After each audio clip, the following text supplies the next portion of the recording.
그러면 이번에는 경계선 성격 장애, 경계선 성격에 대해서 강의 같이 강독해 보도록 하겠습니다. 음, 경계선 성격하면 굉장히 치료에 어렵고 힘든 성격 장애 중에 뭐 꽃이라고 할 수 있나요?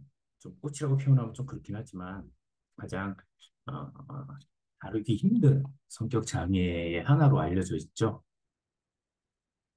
그래서 그런 측면에서 경계선 성격 장애를 지금 뭐 녹화 상태에 있기 때문에 순서는 뭐 어, 업로드된 거랑은 다를 수 있을 텐데 제가 먼저 좀 선택한 이유 중에 하나가 어렵기 때문에 그래서 이론 부분 외에 실제 성격 장애를 이제 한번 다뤄보자라는 측면에서 좀 시작해 보도록 하겠습니다.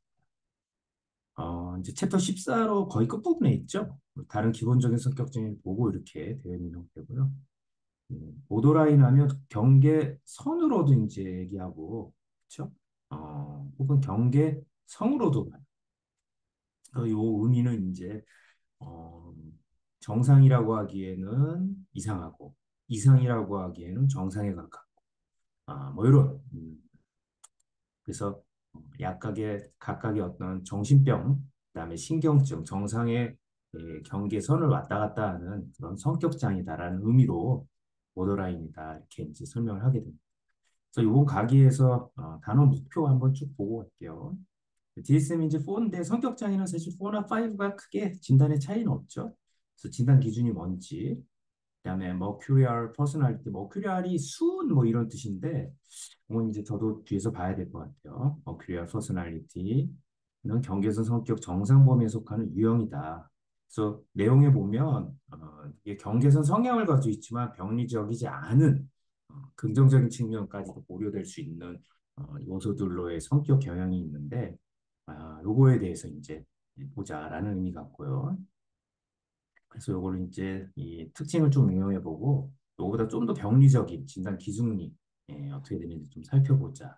그다음에 경계선 성격의 각 하위 유형들을 형성하는데 밀란의 특징은 이제 DSM-5나 이게 DSM 시스템에서는 세계에서는 성격 장애 하위의 요소 이 유형이 없는데 밀란이란 분은 성격 장애를 본인의 방식으로 또 구성하고 정의 내리고 그다음에 저희가 정신분석적인 거, 진화 발달적인 측면, 뭐 인지심리학적인 측면, 뭐 이렇게 이제 좀 보죠. 그래서 그런 측면에서 자기 나름의 구성을 하는데 밀라는 이분은 이제 경계선 성격의 하위 유형도 좀 만드셨어요. 그래서 서로 다른 성격 유형들이 어떻게 혼재되어 있는지 강의 때 기억나시는지 모르지만 밀란이라는 분이 얘기한 것처럼 우리가 퓨어 펄슨이라고 하는 순수한 인간, 예. 순수한 인간이 아니라 죄송합니다. 노말이나 평균적인 사람들, 리얼 펄슨이라고 보통 얘기했죠. 실제 이제 인간은 사실 퓨어 타입이 없다. 예. 퓨어 타입이라는 게 순수한 형태의 유형인데 이런 유형이 없다는 거죠. 그래서 혼재되어 있는 여러 성격 장애가 결합되어 있는 형태로 있는데 하위 유형이 어떻게 형성되어 있는지 좀 보고 뭐 혼재도 보고 그다음에 HIV 하면 에이즈죠. 이게 이제 경계선 성격과 어떤 연관관계가 있느냐. 이 책이 뭐 그나마 최신 책이긴 하지만 에이즈가 이렇게 그 미국 사회에서 크게 이슈가 됐던 시대의 어떤 요소와 경계선 성격 아마 이게 섹슈얼리티에 관련된 부분으로 언급이 되는 것 같아요. 그런 측면에서 한번 보자. 그다음에 경계선 성격은 이 강렬한 무드니스, 빠르게 변하는 감정을 보여준다. 그러면 이게 소위 말하는 바이폴라나 정동장애, 어펙트 디스오더 혹은 무드 디스오더라고 보통 하죠. 어떤 관계가 있느냐. 뒤에서 한번 언급을 하겠지만 이 경계선 성격 장애가 조울증의 한 유형 아니냐라고 보는 분도 있어요. 그다음에 보더라인 그룹 오브 뉴로시스라는 용어, 이건 정신분석에서 왔죠. 신경증인데 보더라인 집단이 있더라. 이건 약간 역사적 맥락이고요. 그다음에 이제 컨버그가 이쪽으로 좀 유명하신 분이에요.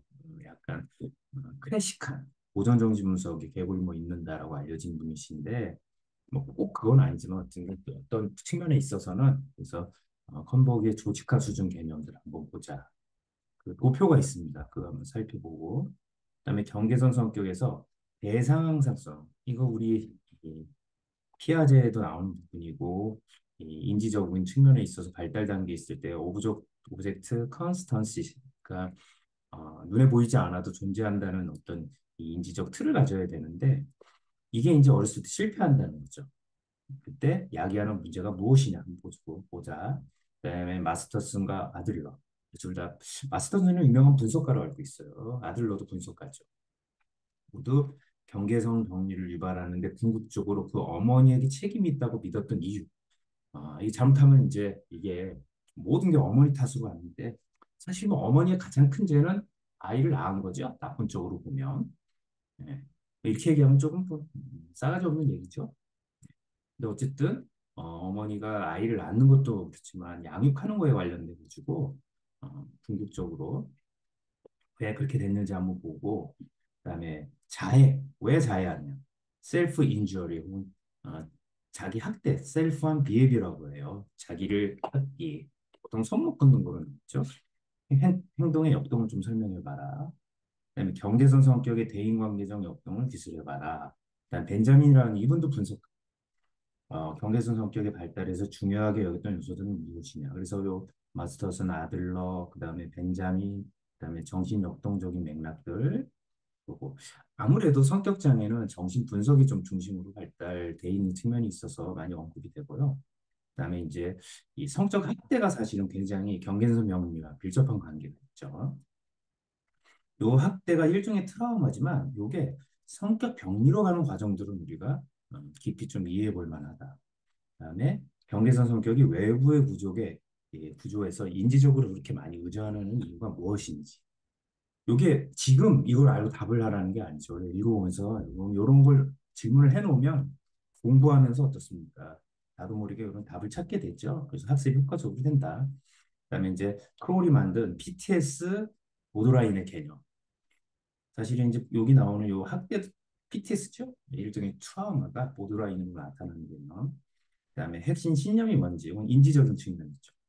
그다음에 경계선 성격 장애 때문에 다양한 형태의 장애들을 가질 수 있죠.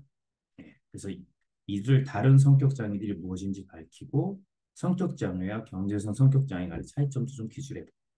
그다음에 치료 장면에서 경계선 성격 장애를 가진 환자들이 그토록 치료하기 어려운 환자들인 이유.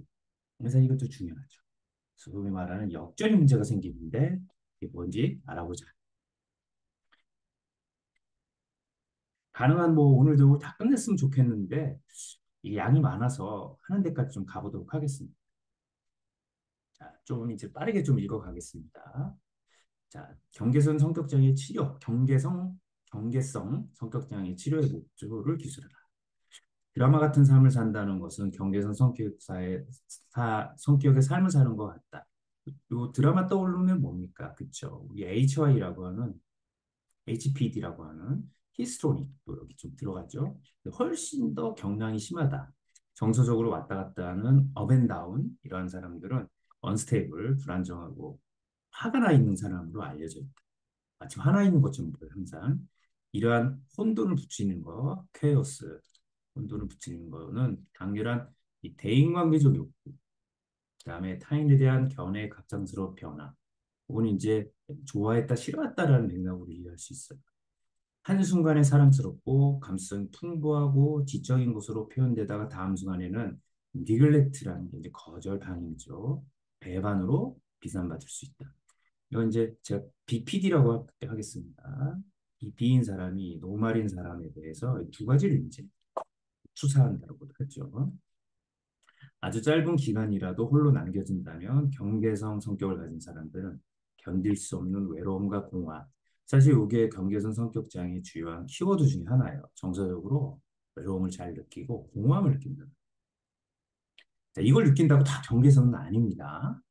근데 기본적으로 이게 가지고 있고 전형적으로 격정적이고 스토미하다는 게 폭풍 치는 거다. 그렇죠? 그리고 인텐스 에너지가 비축되어 있는 강렬하고 그 다음에 이런 격정적이고 강렬한 연애 관계 로맨틱 릴레이션십.